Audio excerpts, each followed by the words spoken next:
Hello दोस्तों, प्रणाम। आप लोग कैसे? उम्मीद करते बहुत अच्छे होंगे। हम तो आए हैं गाड़ी चलाने, ऑटो में ही बैठे हैं।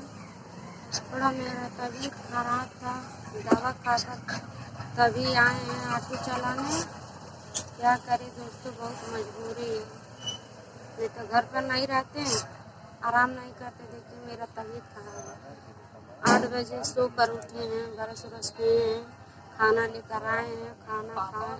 अभी खाए नहीं हैं, दवा खाए हैं, चाय पिए हैं, तब तब आए हैं ऑटो चलाने। मजबूरी बहुत ज़्यादा मजबूरी है, कोई कमाने वाला नहीं है, इसलिए तबीयत खराब रहता है तब भी हम ऑटो चलाते हैं।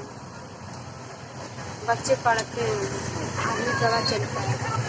बहुत ज़्यादा मजबूरी है, हमें सपोर्ट करिए आप लोग से पैर बढ़ते हैं, वो बढ़ते हैं। आप लोग हमें सपोर्ट करिए ज़्यादा से ज़्यादा।